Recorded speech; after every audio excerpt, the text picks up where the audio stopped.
Uma boa noite a todos os irmãos, você que está acompanhando de casa. Eu sei que há milhares de pessoas, literalmente milhares de pessoas, acompanhando essa vigília, e nós temos o privilégio de encerrá-la aqui.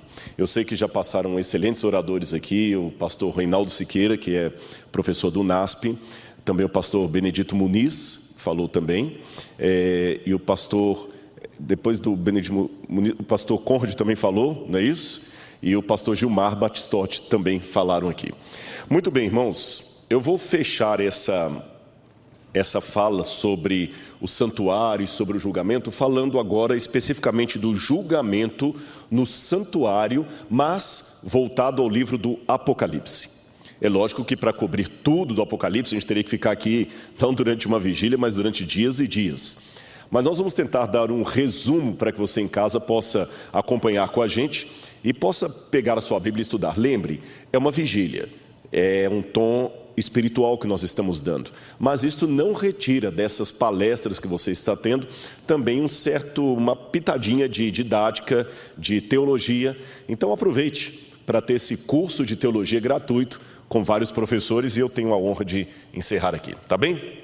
Vamos falar um pouquinho então sobre o julgamento no santuário. Em primeiro lugar, deixe-me lembrar de um clássico de Victor Hugo, o Corcunda de Notre Dame. Eu sei que, infelizmente, por causa dos problemas hoje de cultura, as pessoas conhecem talvez uma obra clássica mais pelo filme, pelo desenho animado da Disney, do que pela obra original no qual ele foi escrito. Mas o Corcunda de Notre Dame, ele foi um livro produzido no século XVIII por Victor Hugo.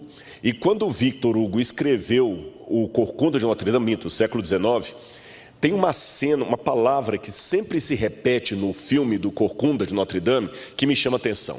É quando gritam, santuário, santuário.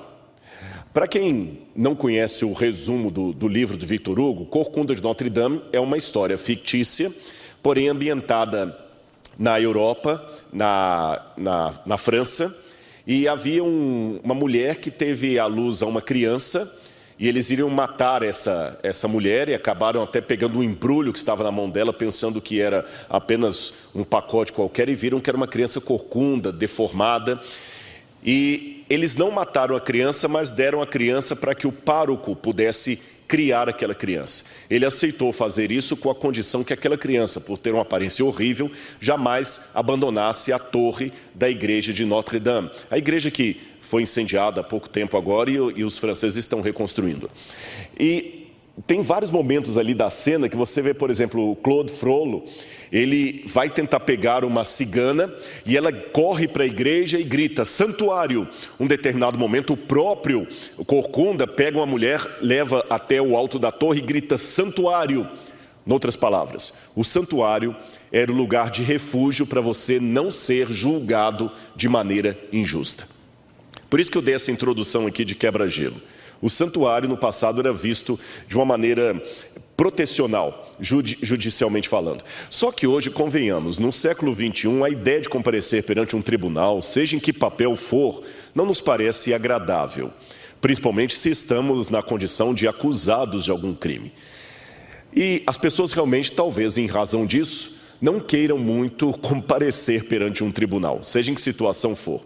Talvez por isso as pessoas rejeitem tanto a ideia de comparecer também diante do tribunal de Deus. Esse assunto tornou-se quase inexistente nos púlpitos modernos, porém ele é bíblico. E aqui deixe-me abrir um parênteses para falar com você um pouco sobre isso. Nós estamos tendo uma visão que eu diria muito romântica de Deus, mas estranhamente romântica. Uma visão na qual Deus não pode ser aquilo que a Bíblia falou que Ele é, um Deus que julga. Deixa-me fazer uma pergunta para você que está em casa. Qual das asas do avião é a mais importante? Se for para serrar uma asa do avião, qual das duas você vai mandar tirar? A da direita ou da esquerda? Eu sei que a pergunta parece tola, mas ela leva a uma conclusão lógica. O avião, para levantar voo, precisa das duas asas. Em outras palavras, não se voa com uma aeronave tendo apenas uma asa. Da mesma maneira, não se pode fazer teologia com apenas um lado de Deus. Qualquer doutrina sobre salvação ou teologia que enfatize demais um lado de Deus, negligenciando o outro, se torna uma heresia. Aliás, em outras palavras, sabe como é que eu poderia conceituar heresia? Aqui há vários pastores. Heresia é um lado da verdade que ficou louco. Podem pegar toda heresia, ela não é uma mentira 100% mentirosa. A heresia, geralmente, é um lado da verdade que se toma, se acentua demais, colocam no lugar errado e aquele lado da verdade se torna uma heresia contra Deus. Exemplos: Jesus Cristo era Deus? Claro que ele era Deus. Mas eu posso enfatizar tanto a divindade de Jesus que eu esqueço que ele também se tornou homem, um dentre nós. Nós somos salvos pela graça de Deus, é claro que somos salvos pela graça, mas eu posso enfatizar tanto essa graça a ponto de esquecer as obras. Perceberam? As obras não são o meio, essa é outra frase da voz da profecia, nem a causa da nossa salvação, mas o resultado dela. E hoje eu fico preocupado porque os púlpitos estão apresentando uma visão muito humanista de Deus. Eu ouço frases aí que são completamente antibíblicas e pregadas por pessoas que fizeram teologia. Querem exemplos? Deus não julga ninguém. Que blasfêmia! A Bíblia fala que Deus julga, Deus não condena. Que mentira! Deus condena. Deus está mais interessado em salvar a mim e a você do que uma mãe de tirar um filho de uma casa pegando fogo. Mas se você não aceitar a graça, Deus não levará você para o céu na marra. E alguém pode falar: tá bom, eu não sei quantos estão me assistindo, ou quais. De repente alguém que não tem muito afeição à Bíblia vai dizer: ah, que barato, né, Rodrigo? Que maravilha esse Deus de amor que você prega. Então deixa eu ver se eu entendi. Esse Deus de amor fala assim, estou citando de maneira irônica: venha comigo para o céu e aceite a minha graça, senão eu vou jogar você no inferno. Que Deus de amor você está apresentando, hein, Rodrigo? A comparação seria efetiva e correta se eu estivesse falando de um namorado possessivo que fala com a menina assim: ou você namora a mim, ou então vou matar você. É lógico que ele está sendo possessivo, ele está errado, esse camarada merece a cadeia. Por quê? Quando um jovem chega para a menina e fala assim: ou você namora a mim, ou não deixarei você namorar ninguém, ele está completamente fora do seu juízo, porque a menina tem outras opções, muitas até melhores do que ele, para namorar. Ele não é a única opção dela. Mas no caso de Deus é diferente. Deus não é uma dentre muitas opções. Deus é o único no qual existe vida. Então, quando Deus diz a mim e a você: aceite-me, senão você vai para o lago de fogo e enxofre, o inferno, não é porque Deus está como um namorado possessivo querendo punir o amor não correspondido. Não é isso. É como se a água dissesse para o peixe: viva em mim, peixe, porque fora da água, peixe não vive. É nesse sentido. A água não estaria sendo possessiva com o peixe. A água não estaria sendo uma pessoa descompensada no seu sentimento. A água está revelando para o peixe que a única maneira que ele tem de viver é nela. Fora da água, o peixe morre. Fora de Deus, você morre. Simples assim. Então anote uma coisa num cantinho da sua Bíblia aí. Eu confesso para vocês, desculpe abrir o coração, eu já estou um pouco cansado dessa visão romântica de Deus que nós estamos tendo hoje. Deus tolera tudo, Deus não condena. É aceitação.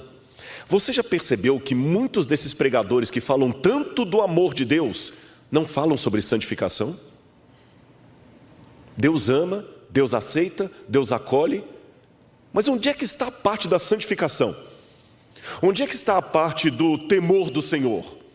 Não existe. É só Deus aceita.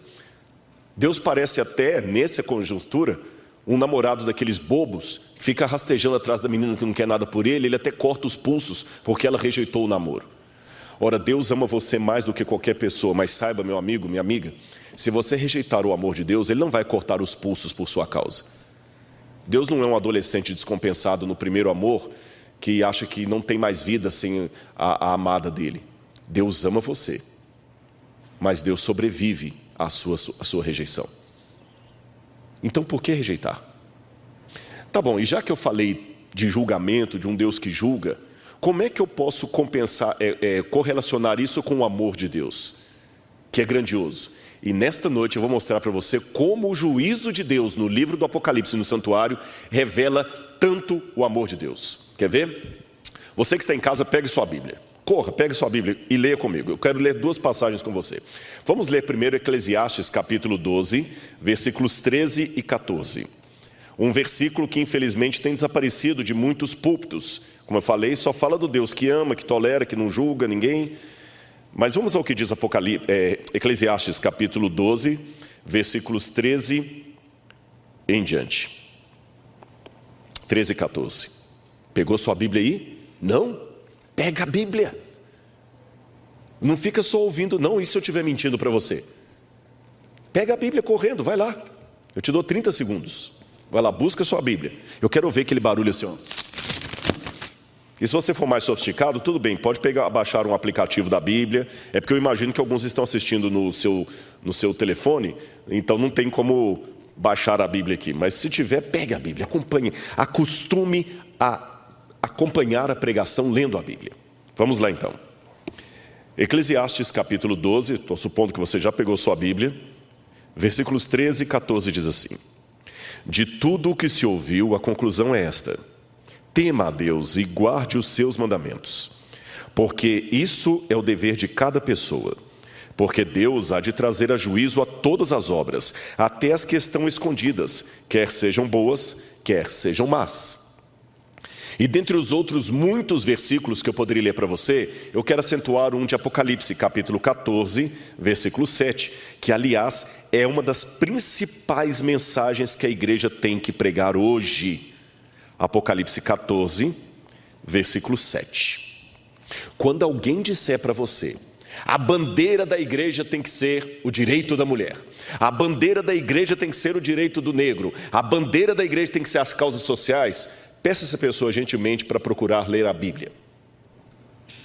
Então, Rodrigo, você está dizendo que a igreja não pode falar de necessidades sociais, a igreja não deve falar dessas coisas? Eu não disse isso. Eu tenho em minha casa muitos livros. Se você acompanhar o meu canal Rodrigo Silva Arqueologia, você vê que eu sempre gravo com a minha estante no fundo. E uma coisa que eu aprendi, e olha que eu já dei para a biblioteca mais de 2.000 livros, agora eu estou ficando só com aqueles mais assim, relevantes mesmo, técnicos. E fora os outros milhares de livros que a gente tem em aplicativos, em banco de dados, que hoje você faz uma dissertação só com o seu computador. Mas uma coisa eu aprendi: para que eu conseguisse achar um livro na biblioteca, eu tinha que catalogar e deixar os livros no lugar certo. Se eu estou falando de 6 livros, é fácil localizar um em 6. Mas se o número passar de 1.000, você vai ficar meia hora procurando um livro que você não sabe onde está. Então o que a gente aprende? O livro certo na prateleira errada não ajuda, causa transtorno. Eu não sou médico, mas eu acho que os médicos concordarão com o diagnóstico que eu vou dar aqui.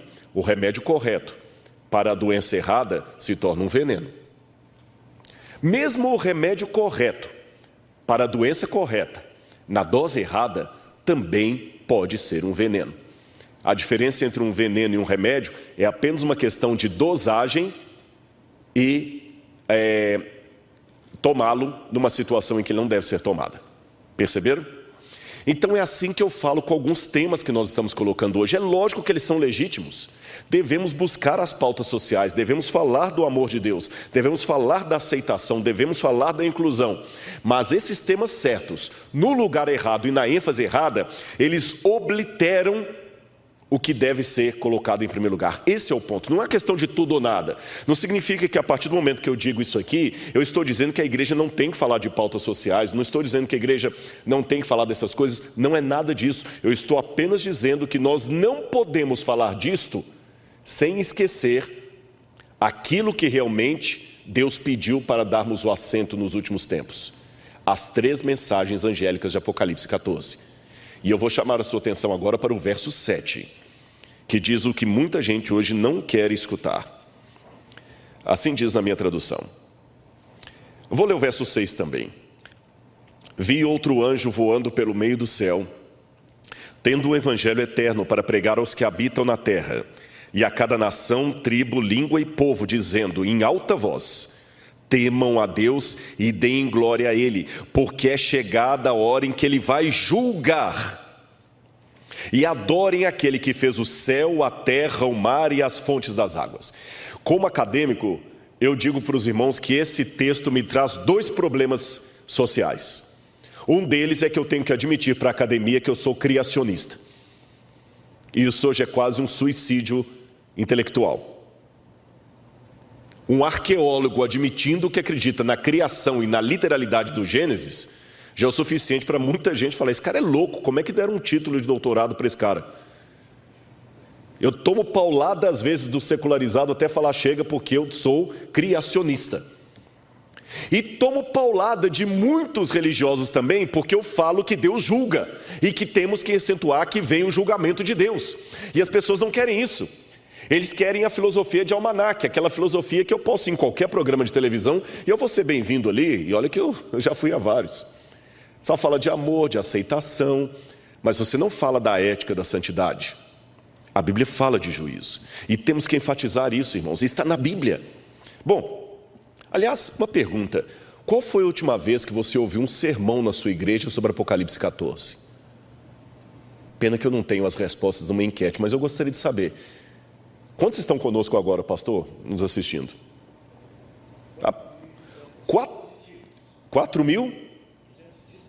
4.200 dispositivos. Vocês sabem, tem uma conta que eles fazem aí, parece que você pode até dobrar, né? Nós temos, vamos colocar por baixo assim, umas 8.000 pessoas.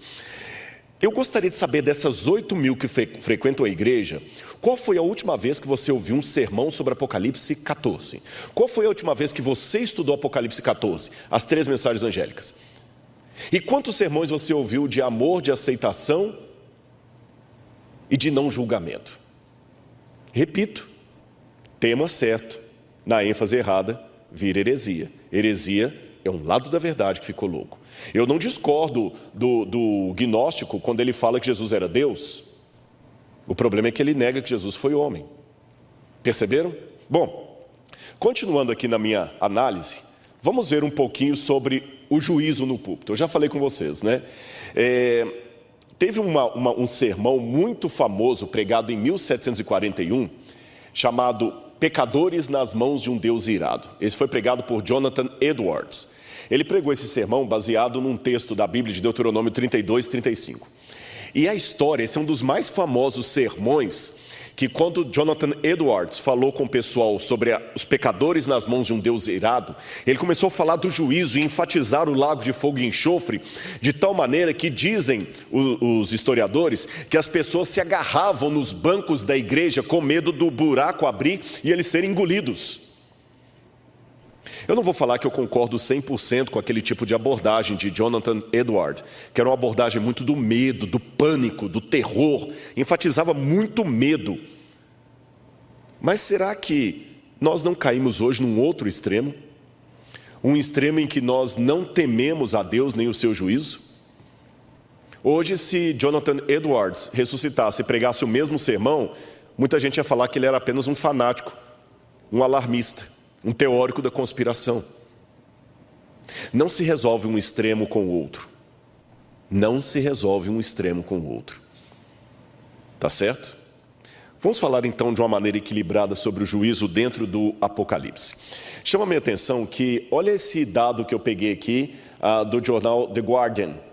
2/3 dos crentes dos Estados Unidos veem o Covid-19 como uma mensagem de Deus.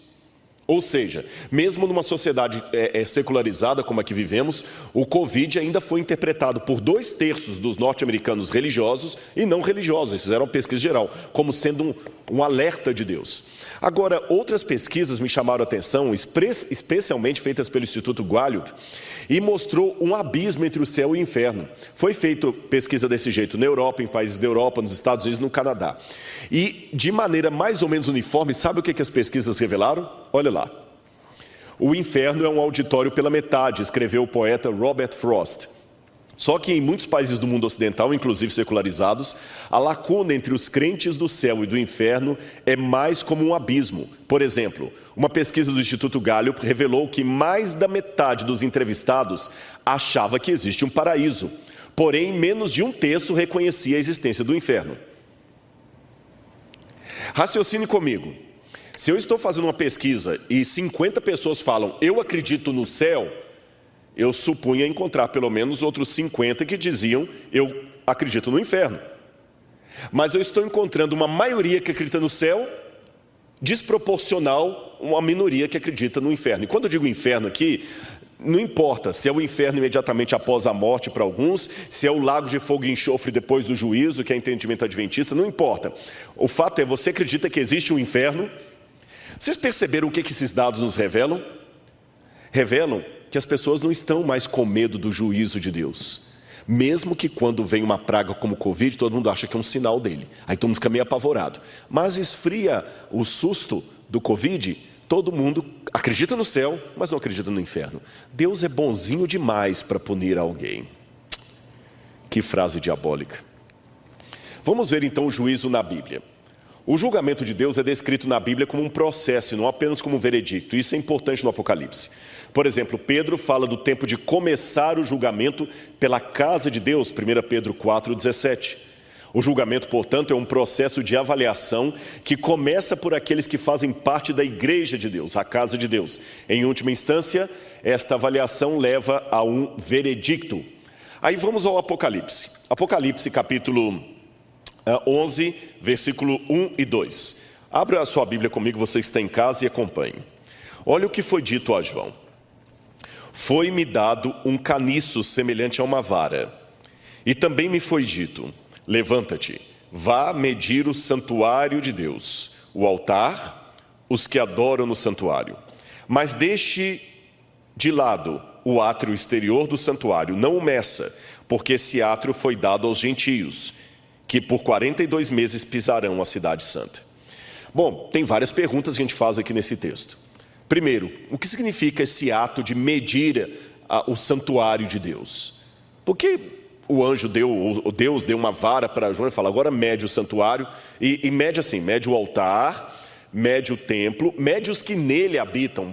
Falando na nossa cultura, fica um negócio meio sem sentido, ficar medindo cada um, ó, esse aqui tem 1,72 m, esse aqui tem 1,50 m, esse aqui tem 1,63 m. É meio sem sentido isso. E da mesma forma também medir o santuário, o altar, evidentemente o altar de holocausto, e medir também o santuário, os móveis do santuário, mas deixar de fora o pátio dos gentios. Para explicar para você, a palavra gentio é uma forma vulgar de falar do não-judeu. Tá bom? Vem do latim, o não-judeu. Então esse pátio foi dado para eles, não é para João medir. O que significam estas coisas? Eu estou desenvolvendo já de um tempo para cá uma abordagem bíblica que eu estou provisoriamente chamando de abordagem físico-teológica. O que significa isso? Raciocine comigo. Quando você vai conhecer um livro de uma cultura, ele fica muito mais claro para você se você conhece aquela cultura. Por exemplo, conhecer os sertões de Euclides da Cunha, depois que você visita o lugar onde aconteceu o massacre de Canudos, tem outro sentido. Quando você convive com aquele regionalismo nordestino, você entende as expressões que aparecem no livro, os costumes, os comportamentos. E assim é com qualquer outra literatura. Quem é gaúcho sabe, quando você conhece bem o Rio Grande do Sul, convive lá, algumas expressões idiomáticas, gauchescas, fazem mais sentido para você. Chavear a porta, bombacha, né? O chimarrão e outras coisas mais. Eu poderia dar exemplos de vários lugares do Brasil. África, depois que você conhece a África, como é que algumas coisas fazem mais sentido? A Bíblia é da mesma forma, meu irmão. Se eu puder numa frase sintetizar o que é Bíblia, eu digo para você, Bíblia é Deus falando com sotaque humano. Então Deus se vale da cultura local para pregar a mensagem dele. Então vamos entender a cultura local. Eu vou pedir ajuda para o câmera aqui. Ele vai me ajudar, eu vou cobrir isso aqui um pouquinho. Aqui você tem uma maquete do santuário, tá bom? Você que está em casa acompanhando comigo, você tem uma maquete do santuário como ele era. Já está vendo ali, já estou vendo o meu retorno. O que você tinha? O santuário ele era coberto de vários tipos de panos diferentes, tá bem? Eu vou descobri-lo aqui apenas para ficar mais fácil para você que está em casa ver. E ele foi montado no deserto tendo dois ambientes, o lugar santo e o lugar santíssimo. E aqui era coberto. Quem estava do lado de fora do santuário não via o que acontecia aqui dentro. Aqui você tinha os seguintes móveis: o altar com os pães da presença, 12 pães representando as 12 tribos de Israel. Esses pães eram trocados a cada sábado. Aqui você tinha um candelabro com 7 tochas, chamado de menorá, representando o Espírito Santo. Aqui você tinha um altar de incenso. Aqui havia uma cortina e atrás da cortina você tinha a Arca da Aliança, contendo os 10 mandamentos, e junto dessa arca você tinha a vara de Arão florida e você tinha também cópias dos livros da lei de Moisés. Do lado de fora aqui no pátio, o que você tinha? Esse aqui era o átrio exterior do santuário. Você tinha o altar de holocausto, esse que eu estou pegando aqui que o cordeiro era queimado e morto e a carne dele era jogada aqui queimada. Esse altar é importante. Aqui você tem a bacia de bronze, onde o sacerdote se lavava antes de entrar, e aqui você tem os vários animais aqui que eram sacrificados. E o povo mesmo ficava do lado de fora do santuário. Então você tem aqui o lado de fora, onde o povo ficava, entregava uma oferta aqui, o sacerdote sacrificava o animal, queimava sua carne aqui, pegava as cinzas desse lugar e levava para dentro do santuário todos os dias. E essas cinzas ele alimentava aqui o altar de incenso. E o sangue que tinha ali, ele também aspergia dentro desse local aqui. Porém, uma vez por ano, no dia do Yom Kippur, no dia do perdão, o dia 10 do 7º mês, o sacerdote entrava no lugar santíssimo. E o que ele tinha que fazer nesse dia? O professor Reinaldo Siqueira explicou isso para vocês aqui em Levítico 16. Ele tinha que aspergir o sangue em todos os lugares. O que acontecia? Qual que era o processo? Pode mostrar aqui um pouquinho para mim. Eu vou mostrar para vocês o procedimento qual era. É porque, na verdade, é como se o santuário fosse dia a dia contaminado pelos pecados de todos que ali confessavam suas culpas. Então, uma vez por ano, era o momento de purificar o santuário e retirar dali os seus pecados. Porém, tudo isso aqui era um símbolo de realidades superiores que acontecem no céu. Só que antes de mostrar essas realidades do céu, eu quero mostrar mais uma coisa para você, tá bem? Vou pedir só a gentileza ao pastor Gilson. Enquanto isso, vamos trocar de câmera aqui. O pastor Gilson vai pegar aquela maquete e vai colocar no lugar dessa aqui. Ficou didático para você que está em casa? Você conseguiu acompanhar? Percebeu o santuário? Muito bem. Esse mesmo desenho, esta mesma planta arquitetônica, foi usada posteriormente no templo de Salomão e depois no templo de Herodes, que foi o templo que o autor do Apocalipse, João, conheceu. Vamos voltar agora aqui a essa outra maquete. Agora eu tenho dessa vez uma maquete fácil aqui, uma maquete que você vai ver do templo de Jerusalém. Eu vou colocar nesse perfil aqui que ele possa ver. O templo ficava aqui a parte maior do templo, tá bem? Não era mais uma tenda, era uma porta onde o sacerdote entrava para o lugar santo. Aqui você tinha aquele pátio, aquele átrio externo. Aqui em cima eu tenho justamente o altar de holocausto. Eu vou subir assim para que o câmera possa pegar. O altar de holocausto, ele era bem alto. A pessoa só tinha acesso ali subindo uma escada. A bacia, como havia no santuário. E aqui dentro você tinha as duas partes, o lugar santo e o lugar santíssimo. Quando João tem a visão do Apocalipse, ele vê um santuário como esse no céu. E a ordem foi para que ele medisse o santuário, medisse o altar de sacrifício, que eu mostrei aqui, medisse o altar, medisse o santuário, os que adoram dentro dele, mas o pátio exterior, onde ficavam os gentios, que ele não medisse. O que significava isso? Muito bem. Vocês ouviram a palestra do professor Reinaldo Siqueira. E essa palestra mostra como que o santuário era purificado. O sangue tinha que ser levado dentro de cada parte. Agora vamos ver uma coisa ali. Esta vara para medir que aparece ali é em grego a palavra kalamos. Kalamos é um junco, uma vareta mesmo. Uma vareta, tipo vara de pesca. Uma vara. Ele podia servir de flauta, quando você fazia os furinhos ali e tocava. Em lamentos eles usavam essa vareta. Podia ser uma caneta, como vocês estão vendo ali, era feita assim. Ou uma régua para medir. Eles pegavam uma vara, geralmente alta, e essa vara eles usavam para fazer toda a medição. Agora, uma coisa que nos chama atenção, e eu vou explicar para vocês agora uma expressão idiomática da Bíblia. Eu já há tempos, como eu já falei disso em palestras anteriores, vez ou outra eu encontro alguém que me cobra: Rodrigo, cadê o dicionário de expressões idiomáticas?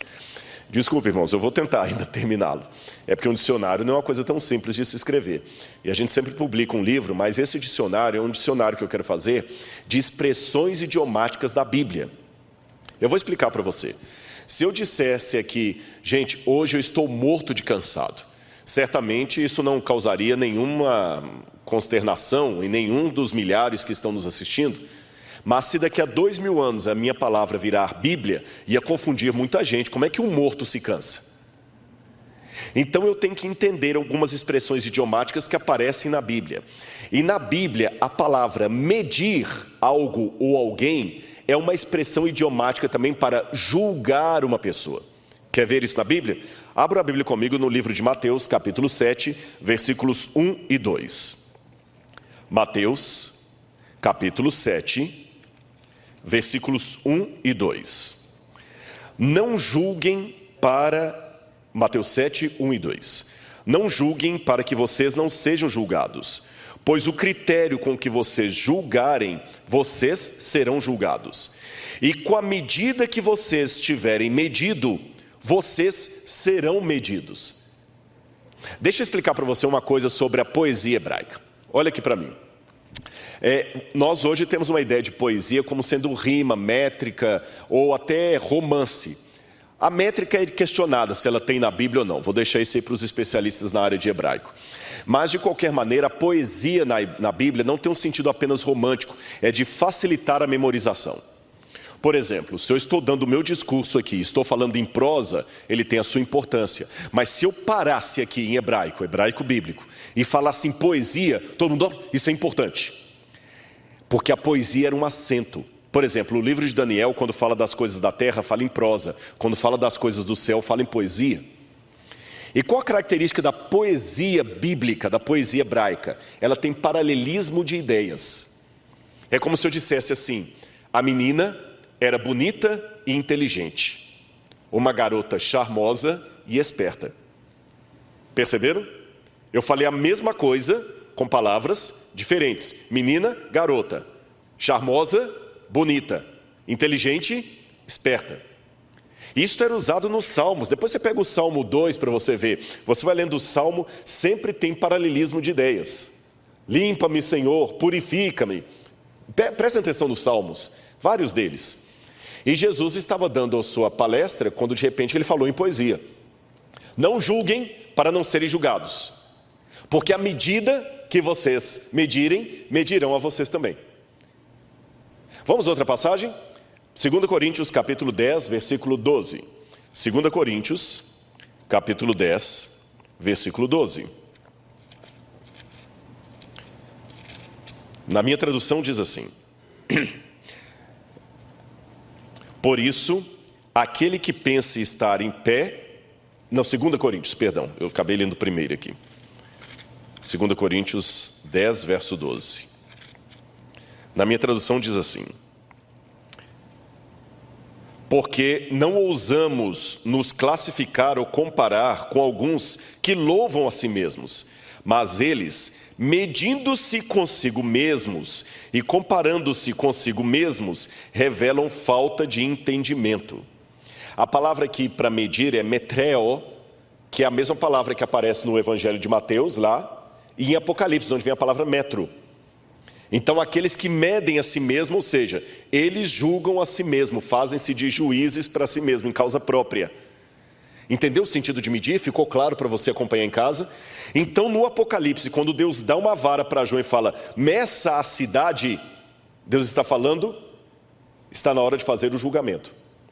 Mas Rodrigo, mas o julgamento é uma coisa ruim, quer dizer que o povo de Deus vai ser julgado? Aí que vem uma outra questão que nós temos que aprender do juízo na Bíblia. Acompanhe em sua casa esse texto que eu vou mostrar para você. A Bíblia fala que nós temos que ter um desejo pelo juízo. Como assim? Você tem várias palavras em grego que dão a raiz da palavra julgamento, que é crima. Você tem a palavra crisis, tem a palavra crima, crino, eu julgo, krites, juiz em grego. Na tradução grega do Antigo Testamento, chamada Septuaginta, essas palavras, por sua vez, traduzem alguns termos hebraicos para juiz que têm um sentido ligeiramente diferente daquele que popularmente nós pensamos. Por exemplo, você tem a palavra dam. A palavra dam, que aparece ali, significa juiz no sentido de punir, reivindicar, obter a justiça para uma pessoa. Alguém que briga por mim. Você tem a palavra shofet. Shofet, embora seja mais comum para julgar, tem o sentido de governar ou até proteger, mas com a autoridade de punir os meus inimigos. Tanto é que um livro da Bíblia que fala dos heróis do povo de Deus é chamado Livro dos Juízes. Livro dos Juízes. E por fim, você tem a palavra também rev, que significa demandar uma causa, entrar numa ação judicial. Você percebeu as várias palavras para juiz que tem em hebraico? A palavra dam, por exemplo, juiz, é o nome de uma das tribos de Israel. Ele seria o juiz sobre os seus irmãos, aquele que cuidaria dos seus irmãos. Vou dar uma liçãozinha de hebraico muito rápida para você aprender em casa. Quando você coloca um o yod, depois da palavra, vira um pronome possessivo. Então, se eu falo, por exemplo, El, Deus, Eli, meu Deus. Perceberam? Dam, juiz. Dani, meu, juiz. El é Deus. Então, Dani, El, meu Deus é juiz. O nome Daniel. Percebeu? Shofet, como eu falei com vocês, é o nome que se dá para aqueles heróis da Bíblia. Mas nesses casos eu mostrei que juiz não é apenas aquele que pune, é aquele que pega a minha causa, que briga por mim, que me reivindica. Desse modo, na cultura bíblica, o juízo só é algo a ser evitado por alguém que está em falta, mas para aquele que é injustiçado, aqui sim eu posso entrar na pauta social de uma maneira escatológica, de uma maneira bíblica. Para aquele que é injustiçado, para aquele que é oprimido, para aquele que é machucado pelo diabo e pelas provações da Bíblia, ele tem que clamar pelo juízo de Deus, o dia que o meu juiz virá me fazer justiça. Uma justiça que não é minha, uma justiça que é de Deus. Tanto é que Martinho Lutero, quando já era doutor em teologia, treinado pelos teólogos da Idade Média, já tinha saído da Idade Média, já estava entrando na Idade Moderna, Lutero não entendia essa expressão juízo de Deus, a justiça de Deus, ele tinha pavor daquilo. Até que ele leu no Salmo 72, se eu não me engano, o 71, 72, Senhor, livra-me por tua justiça, em ti me refugio. Lutero não entendeu como Deus pode me livrar pela justiça dele, se a justiça é algo com o qual Deus pune, é um instrumento de punição. Aí Lutero entendeu a outra fase do juízo de Deus. A justiça não é algo que Deus cobra de mim, é algo que Ele me oferece. E em me oferecendo a sua justiça, Ele também me oferece a reivindicação que eu tenho. Qual a reivindicação? De olhar nos olhos do diabo e falar assim, você é derrotado, eu sou um filho de Deus. O diabo poderia até querer ir ao céu, entre os Bnei Elohim, entre os filhos de Deus. Mas o Senhor tinha o direito de falar, viste o meu servo Jó? Você tem essa reivindicação, meu amigo. O juízo de Deus é algo que quem conhece a Bíblia deseja, anseia. Porque é quando o Senhor fará justiça ao seu povo, aos seus escolhidos.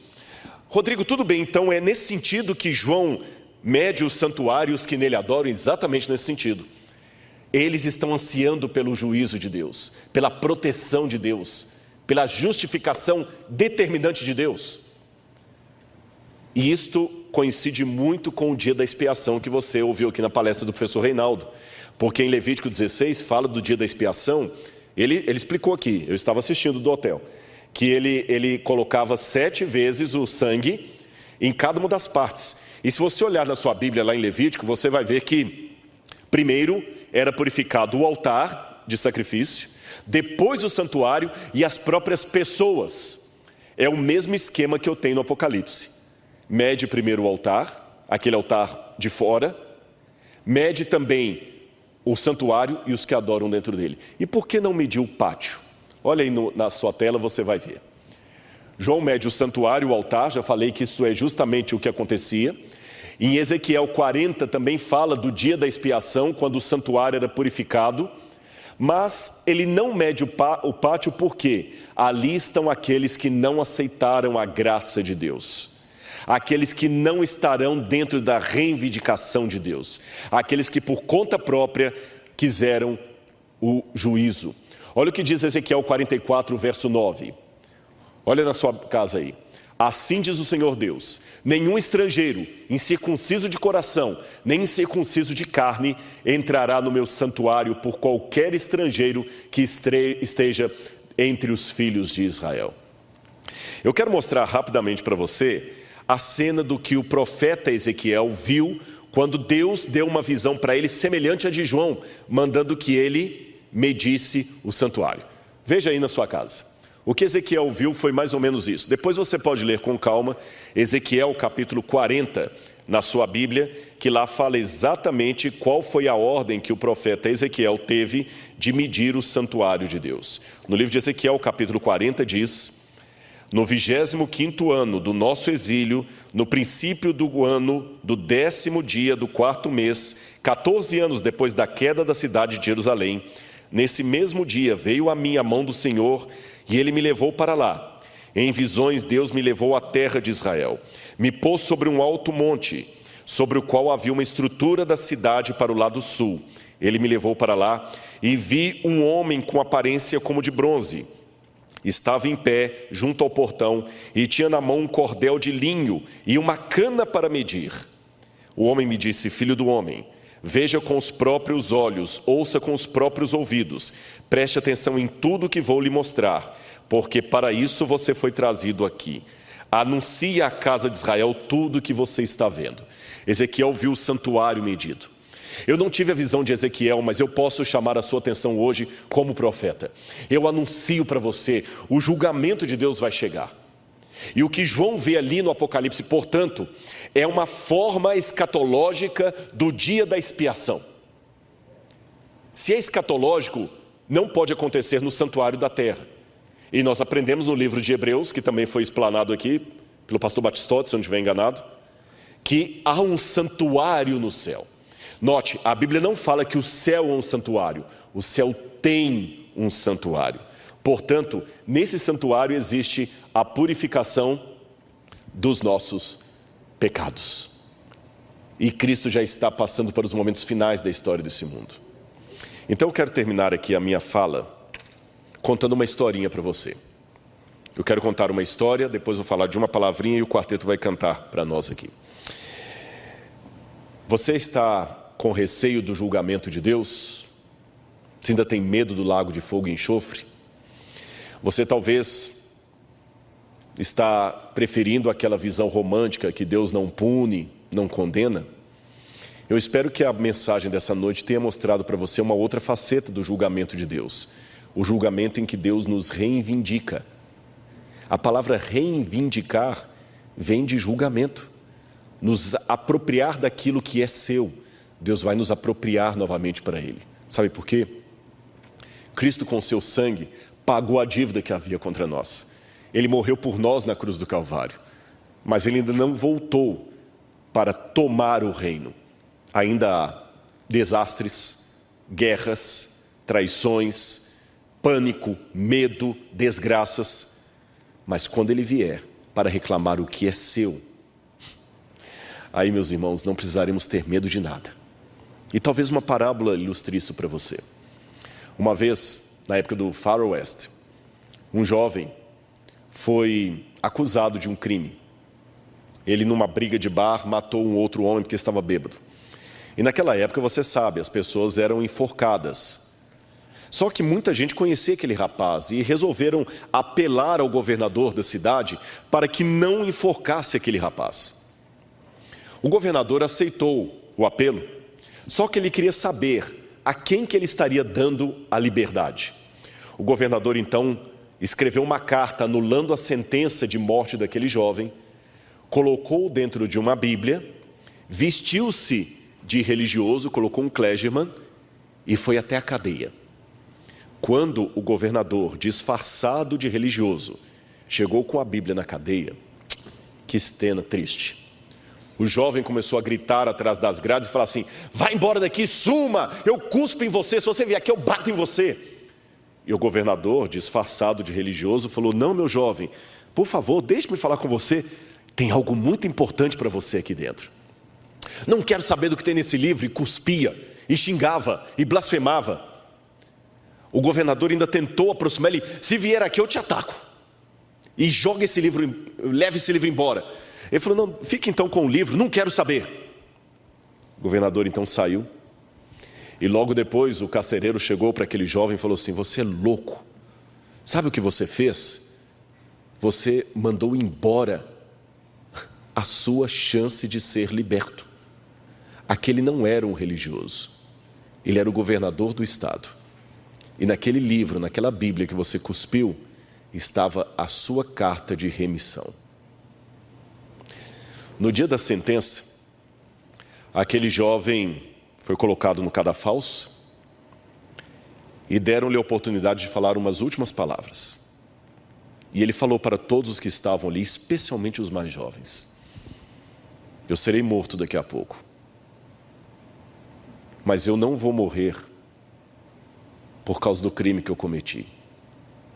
Eu vou morrer por causa do perdão que eu recusei. Eu queria que o quarteto viesse aqui à frente. E enquanto eles estão vindo aqui, deixe-me falar ao seu coração agora. Porque eu não sei em quantos lares esta mensagem vai chegar. Talvez alguém está ouvindo enquanto trabalha de Uber. Talvez alguém está ouvindo num ponto de ônibus, à noite. Quem sabe você pode estar ouvindo essa mensagem até no momento em que ela já não está mais ao vivo, apenas numa gravação do YouTube. O lago de fogo e enxofre, meu amigo, minha amiga, deixe-me corrigir. O lago de fogo e enxofre, meu irmão e minha irmã, não é um sadismo de Deus. Deus não é uma criança malvada queimando formiguinhas com uma lupa esquentada pelo raio do sol. Se de imaginar se trata, eu não acho que estou cometendo sacrilégio algum em dizer que naquele dia do juízo haverá uma lágrima nos olhos de Jesus, talvez até um soluço. Ele olhará para aqueles que estão no lago de fogo e enxofre com dor. Sabe por quê? Ele dirá: eu enfrentei a cruz do Calvário para que vocês não precisassem escolher o lago de fogo e enxofre.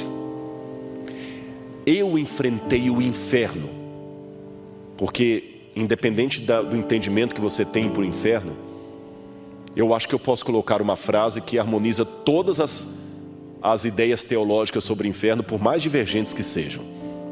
Sabe o que é inferno em última instância? A ausência absoluta de Deus. Perceba que no Apocalipse, o lago que arde com fogo e enxofre não produz queimaduras, ele produz tormento. Um tormento indescritível, de um peixe que está fora da água, está fora da vida, está fora de Deus. O único, e não é blasfêmia que eu estou dizendo, nem heresia, está na Bíblia, o único que enfrentou a ausência absoluta de Deus até hoje, não foi o diabo. O diabo vai enfrentar quando ele for lançado no lago de fogo e enxofre. Quando ele for lançado no lago de fogo e enxofre, aí ele vai saber o que é a ausência absoluta de Deus. Nem o diabo ainda sabe. O único que enfrentou a ausência absoluta de Deus foi o Cordeiro morto desde a fundação do mundo. Para quê? Para que ninguém mais precise passar por isso. Esta é a mensagem do juízo do Apocalipse. E agora que você sabe, conforte-se com ela. Peça a Deus essa mensagem. Peça a Deus esse conforto, e Ele vai lhe dar. Anseie pelo juízo de Deus. Deus está voltando. E sabe por que a volta de Cristo tem barulho, tem som, tem terremoto, o sol se escurecendo? É simples, porque Deus está entrando com a tropa de elite para tirar você desse cativeiro. E quando a polícia vem para libertar alguém, não dá para ir com flores, tem que ir com efeito, com bomba. Deus está rasgando o céu, porque Ele quer buscar você. E agora que você sabe disto, é muita mediocridade espiritual guardar isto para você. Temos uma missão, e esta missão foi aquela que eu iniciei abrindo. Vi um anjo voando pelo meio do céu, proclamando em alta voz: temei a Deus e dá-lhe glória, pois é chegada a hora do seu juízo, e adorai aquele que fez o céu, a terra, o mar e as fontes das águas. Quando você anseia pelo juízo de Deus, você não consegue ficar calado. Você anseia e fala para as pessoas. Temos uma missão: nos preparar, aguardar e levar outras pessoas a desejarem o dia do juízo de Deus, conforme anunciado no Apocalipse.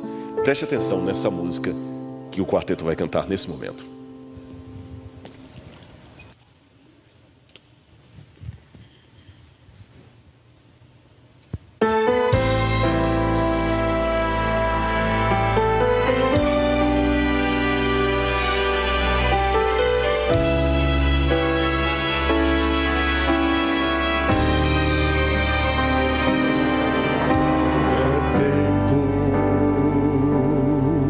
De assumir compromisso, dedicar-se inteiramente ao serviço.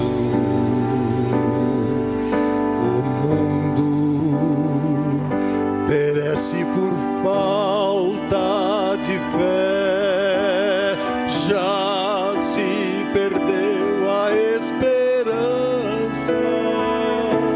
É tempo de assumir nossa posição, brilhar em meio às trevas, ser luz na escuridão, unir as nossas forças no poder do seu Espírito, testemunhar do amor, da paz de Cristo.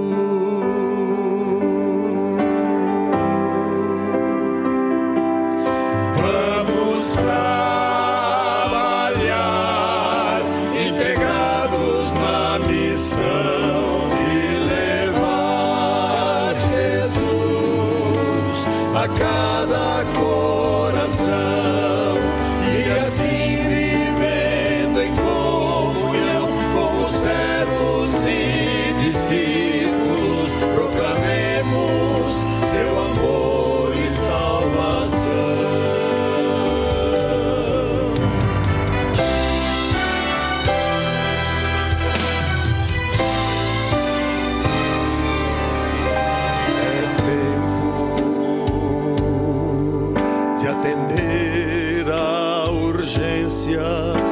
Anunciar o Evangelho a qualquer preço. São muitos que sofrem e perdem a razão, vivem sem limite de perdão.